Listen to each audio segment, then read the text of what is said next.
7 years. That's how long it had been since I last received flowers on Mother's Day. Not even a card. Not even a phone call that started with warmth. Just quick texts, one-word replies. And each year I told myself it didn't matter. But this morning, as the sun spilled across my empty kitchen, I found myself pulling out an old cardigan. It was the one Brendan gave me when he was 17. Forest green, a little worn at the cuffs, but still soft. I ironed it slowly as if smoothing out the years between us. Maybe, just maybe, he'd remember. The house was quiet when I woke up. Too quiet, really. No dogs barking next door, no garbage truck groaning up the street, just the tick of the kitchen clock and the hum of the fridge. It was Mother's Day, but it might as well have been any other Sunday. I made my coffee the same way I always did, black, one sugar. I sipped it slowly, standing by the window, watching the neighbours' wind chimes dance in the early breeze. There was something about the stillness of mornings like this that made old memories louder. I walked into the hallway closet and reached for the green sweater. Brendan had given it to me the summer before he left for college. He was only 17 then, but he'd saved up from his summer job at the bookstore. He even wrapped it. Told me it reminded him of the woods we used to walk through near Aunt Marie's cabin. He remembered every detail back then, every little thing. I held the sweater to my chest for a moment, before setting it gently on the ironing board. As the steam rose, I remembered how proud he was when I first put it on. How he had smiled that teenage smile he never showed anyone else. These days, that smile felt like it belonged to another lifetime. I wasn't bitter. Not really. Just tired. There's a specific ache that comes from loving someone who forgets how to love you back. And yet here I was, pressing the sweater smooth just in case today was different. Around 9, my phone buzzed. It was a message from Brendan. Just 4 words. Car will pick you. No punctuation. No Happy Mother's Day. No, see you soon, Mum. But still, he remembered. Or Catalina reminded him. Either way, I told myself it counted. I looked at myself in the hallway mirror. The green cardigan hugged my shoulders like an old promise. I smoothed down the sleeves, put on a little lipstick. I told myself this year would be better. This year, maybe he'd see me. Maybe you've done that, too. Held on to something small. A ritual. A gesture because deep down, you're still hoping they'll come back to the version of themselves who once looked at you with love. Let's see where that hope takes us. The rideshare arrived 5 minutes early. The driver was polite, didn't ask questions, just nodded when I told him the address. Brendan and Catalina had moved into that modern townhouse last fall. I'd only been there once since. When we pulled up, the front yard looked polished. Fresh flowers lined the walkway, and balloons floated near the porch railing. I stepped out, holding the little gift bag I had brought. Inside was a framed photo of Brendan as a toddler sitting on my lap with cake on his cheeks. I had written a short note, nothing dramatic, just a memory. The door was slightly ajar. I knocked softly before walking in. No one greeted me. The house was full of chatter music playing low in the background. Laughter echoed from the kitchen. I followed the sound, trying to stay out of the way. Catalina appeared first. She was wearing a striking red dress, high heels, makeup done to perfection. She saw me and smiled, not warmly, not coldly, just politely. "Oh, you're here. Come in." "Mum's already in the living room." She meant her mother, of course. I nodded and stepped further in. I saw Brendan by the fireplace laughing with Catalina's brother. He looked relaxed, happy. He hadn't noticed me yet.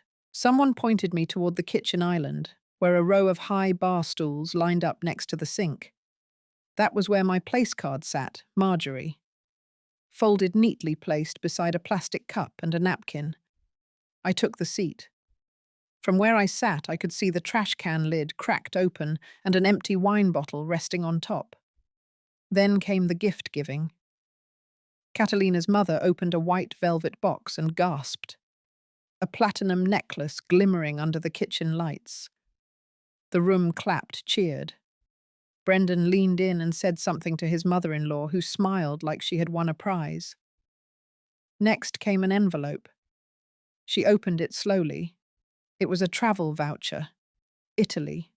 2 weeks. I looked down at my lap, fingers clutching the paper napkin. Finally, Brendan walked toward me. He handed me a small gift bag. Inside was a $20 gift card to a local coffee shop and a pink keychain shaped like a heart. It read, "Best Grandma." I smiled. It was the polite thing to do. Then he turned back toward Catalina. Someone asked for group photos. I wasn't in any of them. The music got louder. I stayed seated for a while longer, my feet dangling slightly off the bar stool. No one came back to talk. I finished my plastic cup of lemonade, folded the napkin carefully, and placed it on the counter. The dishwasher beeped behind me. By the time Brendan walked me to the front door, most of the other guests were still chatting and drinking wine. He didn't offer to call another ride, just said they had friends coming over and needed the space. His voice was even. No emotion. No explanation. Catalina had already disappeared upstairs. I stepped outside into the early evening chill. The sun had dipped below the trees, casting a soft orange across the driveway.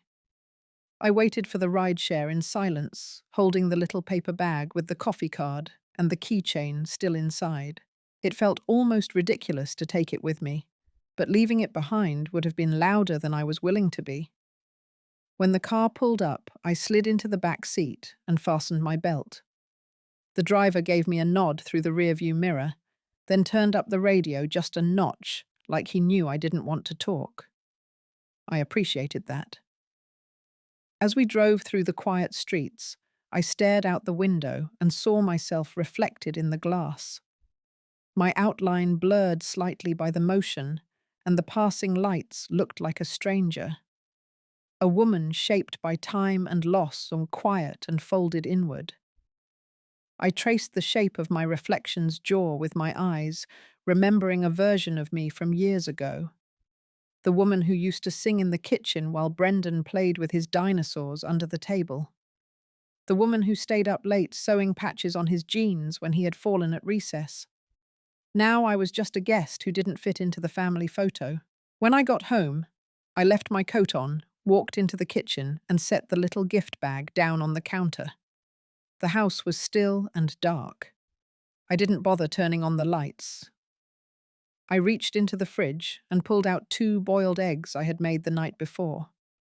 I placed them gently into a small white bowl and sat down at the table. The silence was thick. I didn't touch the eggs. The fork stayed clean. I stared at the chair across from me as if someone were supposed to be sitting there, as if this was all just a mistake, and Brendan would knock on the door any second, saying he had meant something else, that he had noticed the empty spot at the bar stool, that he had remembered the sweater I wore today, the one he gave me when he was 17. But no one knocked. Outside, a car passed slowly, its headlights casting long beams across the dining room wall. I looked around at my little house. The framed photo of Brendan in his cap and gown still sat on the mantel. I had dusted it that morning. Next to it was the ceramic cardinal he made in 3rd grade art class, lopsided and painted bright red. Eventually I stood up, put the bowl back into the fridge, untouched, and walked to the bedroom. I undressed quietly, folded the sweater carefully, and placed it back in the drawer. Then I turned out the light. I was walking back from the pharmacy that morning. I had just picked up a small bag of medication, nothing serious, just blood pressure pills I'd taken for years. The spring sun was warm on my shoulders, and for a second I thought about walking the long way home past the lake. But something pulled me back. Maybe it was just habit, or maybe it was something else entirely. As I reached the lobby of Brendan's building, I realized I had forgotten my scarf in his guest bathroom the day before. I didn't want to make a scene, so I decided to quietly check if he or Catalina was home. I stepped into the hallway carpet soft beneath my feet and headed to their door. Just as I got close, I heard Catalina's voice, low but clear, floating through the half-open window next to their kitchen.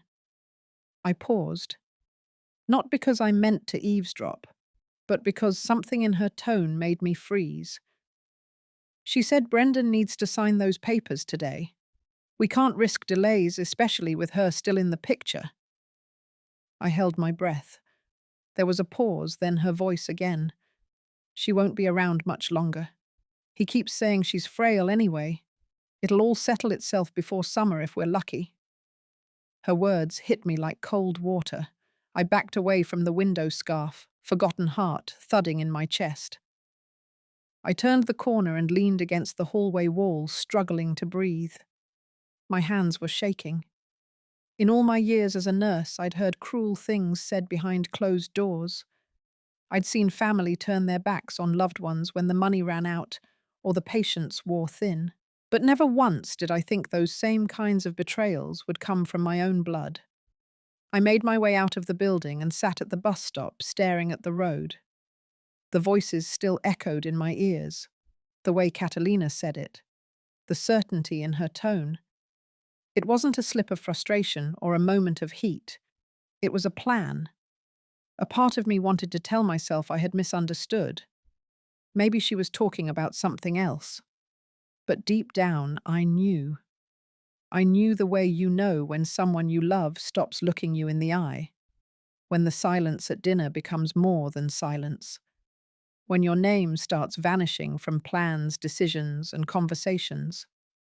That evening, I sat on my couch, holding the edge of the knitted throw I used to keep on Brendan's bed when he was a teenager. My mind kept circling back to her words. Papers. Frail. Not around much longer. I thought about the time my husband and I first bought the condo, the way we'd scrimped and saved, how we never missed a mortgage payment, how I had double shifted so Brendan could go to college without loans, the house, the account, the little things, they were all in our names.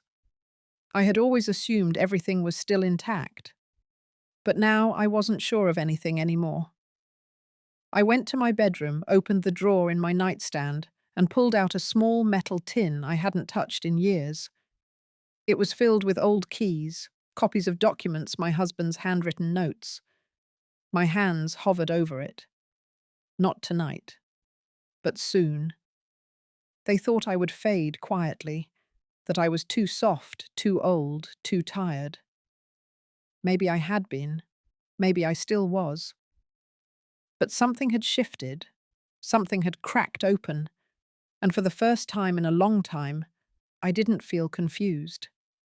I felt focused, not angry, just focused. I didn't sleep that night. My body lay still, but my mind kept turning over everything Catalina had said. Her voice, casual and calm, kept looping in my ears like a record stuck on the most dangerous line. I knew something was off. I just didn't know how deep the rot had gone. By early morning, the sky outside had barely changed colours when I slipped into my slippers and made my way to the hall closet. Hidden behind an old winter coat and a stack of outdated tax folders, I reached for the metal box my husband had insisted we keep locked and out of sight. The box was cold, heavy. I hadn't opened it in nearly a decade. I carried it to the kitchen table. For a long moment, I just stared at it. I thought about the day we first filled it. My husband in his flannel shirt glasses slipping down his nose, carefully placing the house deed next to the life insurance policy. Everything we worked for stored in that tin, sealed with a layer of dust and trust. I opened it slowly. There it was. The original deed to the condo. A copy of our marriage license, old insurance documents, the will we had drafted back in 2005 when Brendan was still in college. I flipped through, scanning each sheet with trembling hands. And then I saw it. A document I didn't recognize. It was a power of attorney form, supposedly granting Brendan full control over all my financial decisions and property. The signature looked like mine, but something about it felt off. My name was spelled correctly, but the flow was wrong, like someone had practiced it just enough to make it pass. I checked the date. Only 6 months ago. The breath caught in my throat. I never signed this. Not knowingly. And certainly not in front of a notary, which this version conveniently lacked. Next to it was a second document that made my blood run cold. It listed Brendan as the sole controller of a trust account tied to the condo. I flipped back to older paperwork and confirmed what I feared. That account had always been in both our names, my husband's and mine. There was no mention of Brendan. Not back then. I sat back in the chair. The morning light crept across the table, illuminating the thin papers like a spotlight on betrayal. This wasn't just negligence. This was orchestrated. Quiet, careful, deliberate. My hands shook, but I kept going.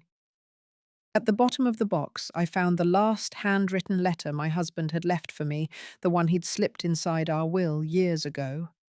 His words, written in blue ink, reminded me to protect what we built. For Brendan. For our family. But never at the cost of my dignity. I folded the letter carefully and set it aside. Then I got up, opened the kitchen drawer, and took out a notepad. I started writing down everything I found. Names, dates, details, every small thing that didn't sit right. My pen moved with purpose, line after line, filling up faster than I could think. They thought I would never check, that I wouldn't remember where we kept the documents, that I was just an old woman who forgot her place in a world that moved faster than her bones. They were wrong. That afternoon, I called the only person I knew I could trust outside the family. An old colleague from the hospital.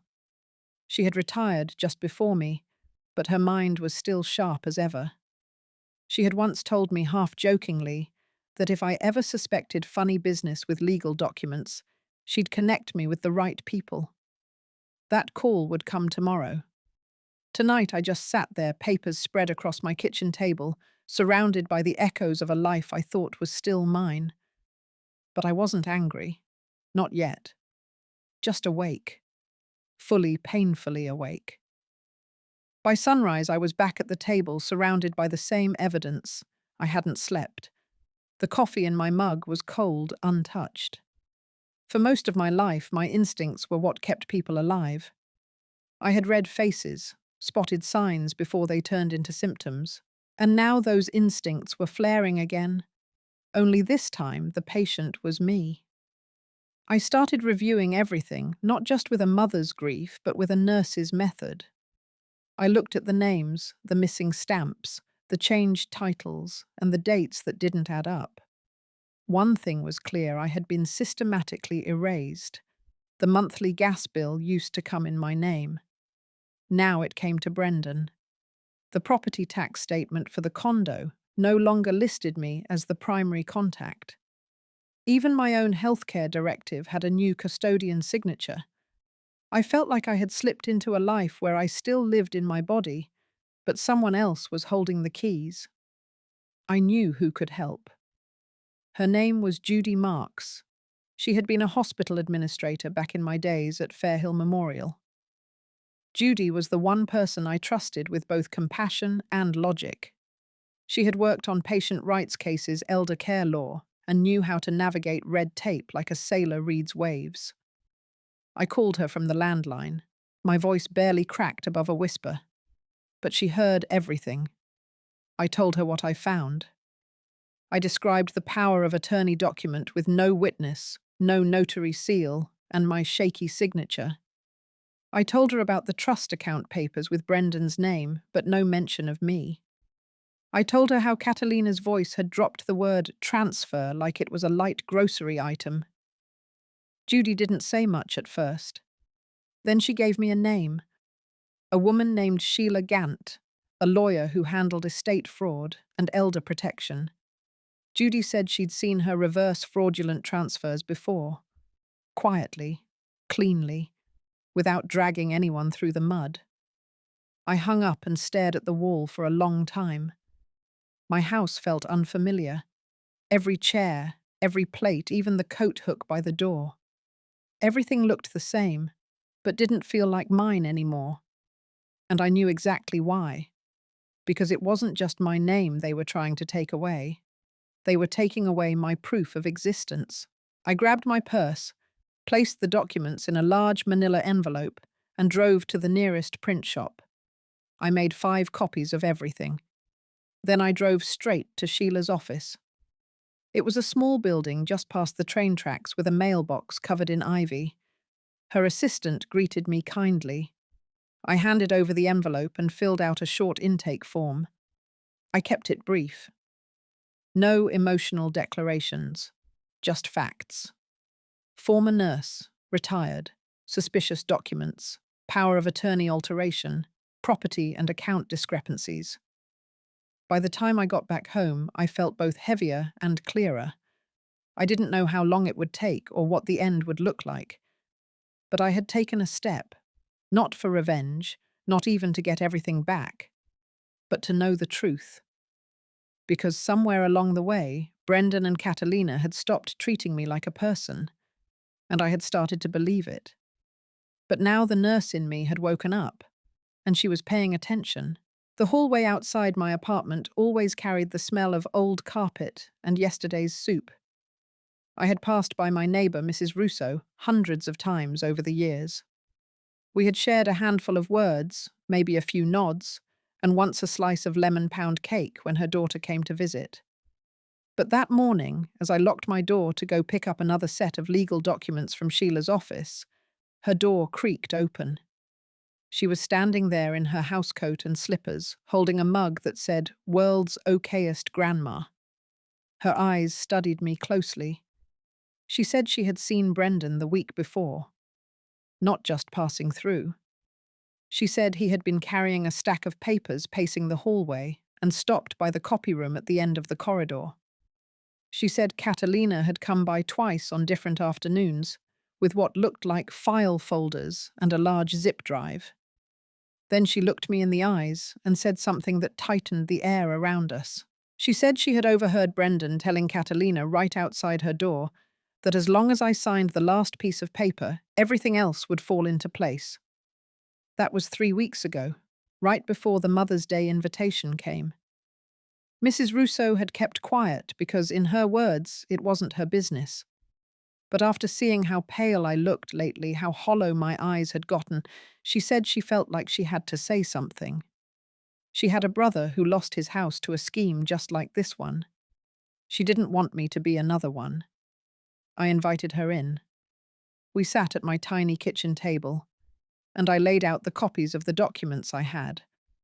I showed her the fake signature, the forged authorization, the missing witness fields. She looked them over slowly. Her hand trembled when she picked up the forged power of attorney. Then she said one thing that stopped my breath. She had heard Catalina call a man named Denny on speakerphone in the hallway. She remembered, because the name was strange. Catalina had said she would deliver the revised copy and make sure the old woman didn't even realize what she was signing. That was the missing link. She helped me write down everything she remembered with dates and approximate times. We signed and dated it together. Then she offered to walk with me to Sheila's office if I needed someone to come forward later. It wasn't much, maybe. Just the testimony of an elderly woman with sharp eyes and a better memory than people gave her credit for.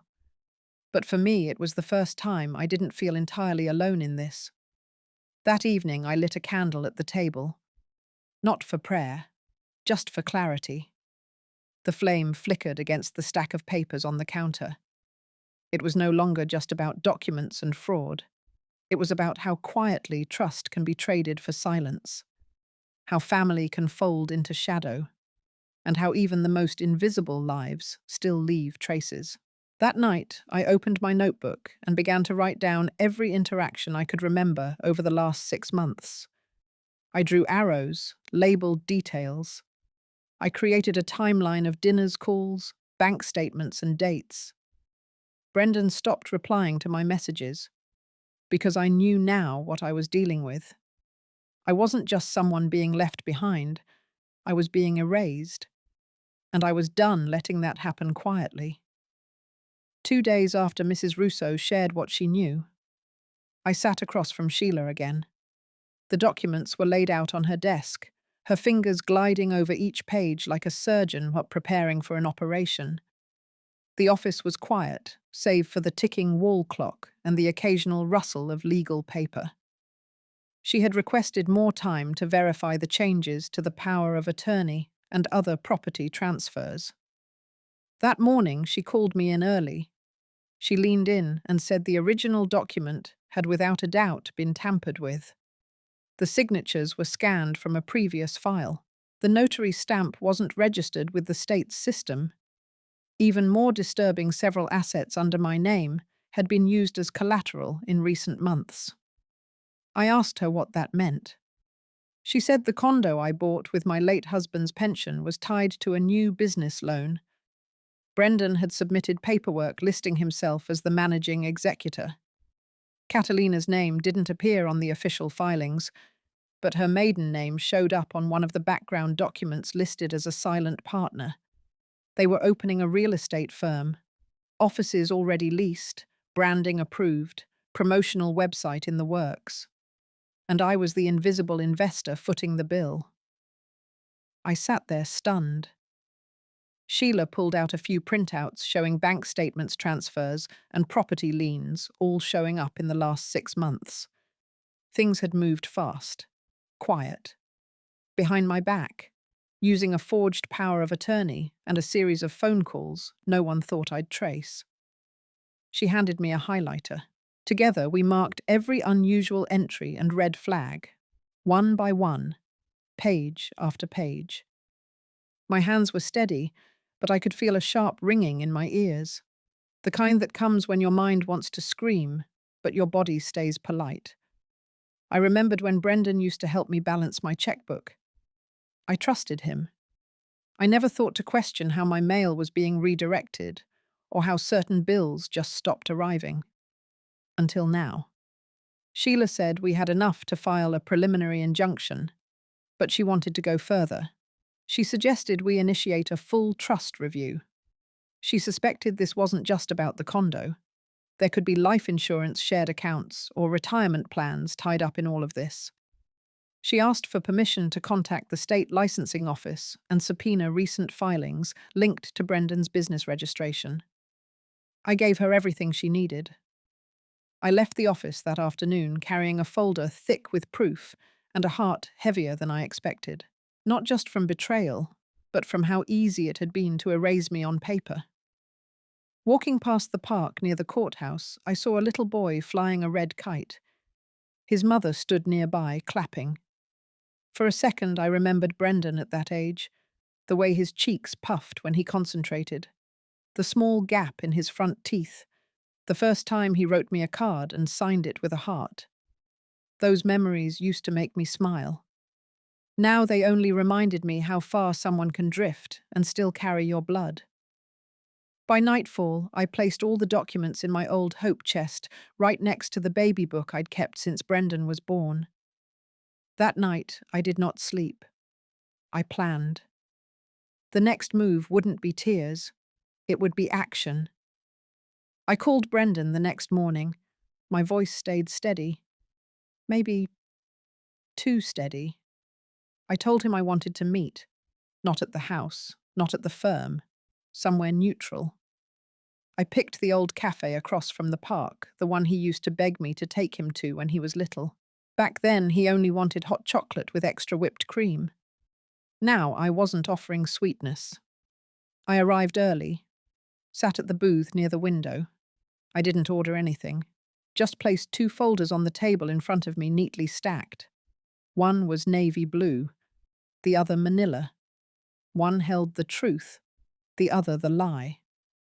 Brendan walked in late, phone in hand, still typing something. He wore that usual half smile that said he was already prepared to charm his way through whatever this was.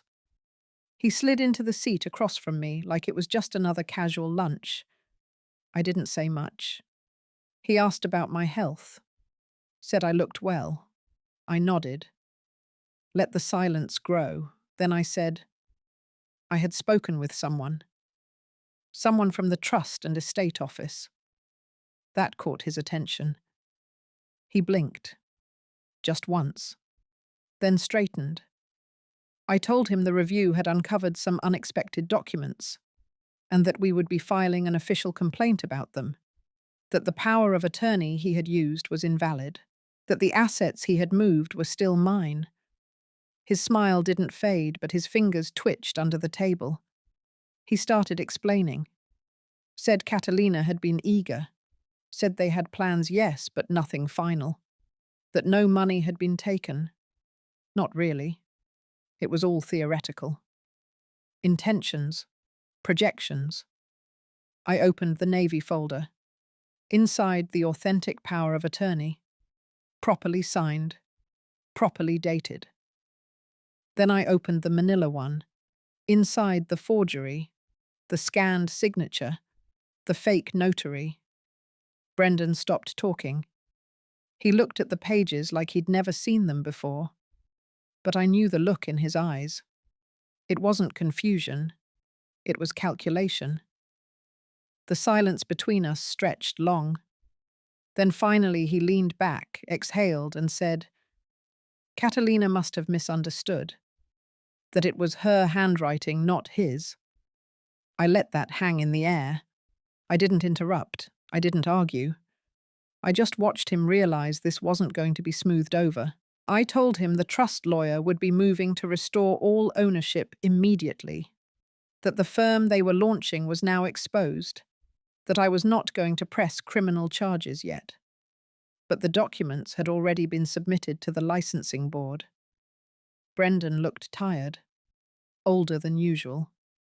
For the first time, I saw the boy he used to be fade completely.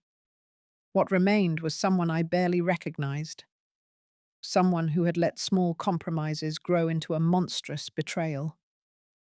He asked if we could talk again soon.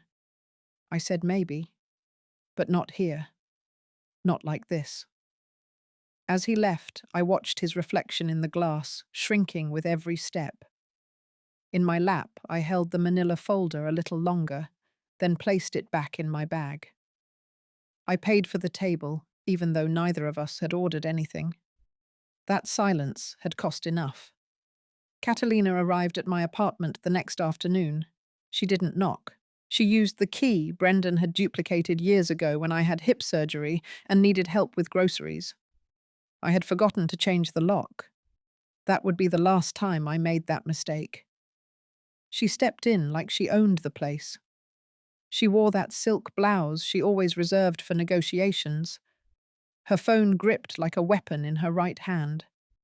Her voice was calm, but her eyes flickered the moment she spotted the folders on the table. I was already seated. No tea, no pretense. I had nothing left to offer them in comfort.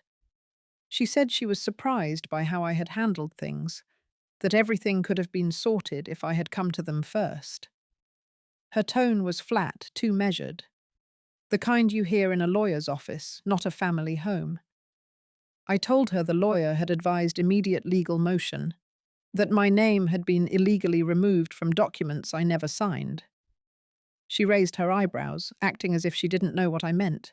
She said they were just trying to prepare for the future, that Brendan had been worried about me living alone, that they were trying to simplify things. I stood up.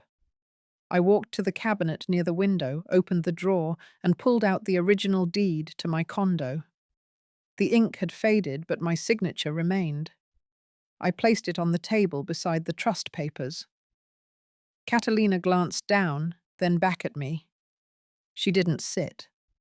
I told her I had worked double shifts for 18 years straight, that I had missed birthdays, school plays, anniversaries.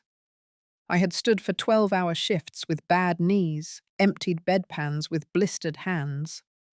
That this place, this apartment, this quiet sanctuary I had built for myself after retirement was not a gift.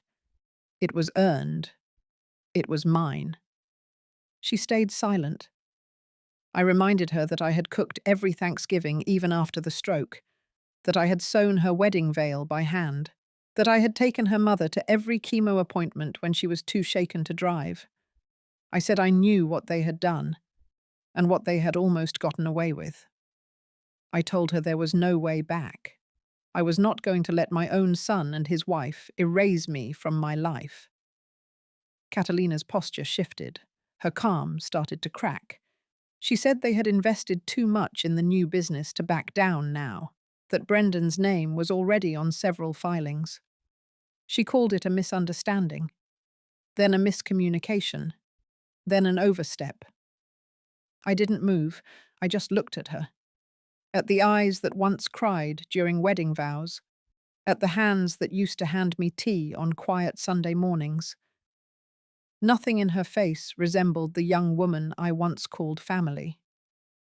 I told her the trust had already been restructured, that everything they moved would be reversed, that the lawyer had copies, that this would not go away quietly. She finally spoke with emotion. She said I was ruining Brendan's life. I answered softly. Brendan had ruined it the day he let someone else dictate what I was worth. She turned to leave, her heels sharp on the floor, her silence louder than any argument. I waited until the door closed. Then I walked to that same cabinet, took the spare key, and snapped it in two. I wasn't going to be opened again without consent. By the following Monday, the legal team had finished their review. The documents Catalina and Brendan submitted had enough inconsistencies to warrant formal investigation. My lawyer moved swiftly. A notice of revocation was filed invalidating the fraudulent power of attorney. My legal ownership was reinstated across every title and account. Every hidden transfer, every unauthorized change was pulled apart, thread by thread.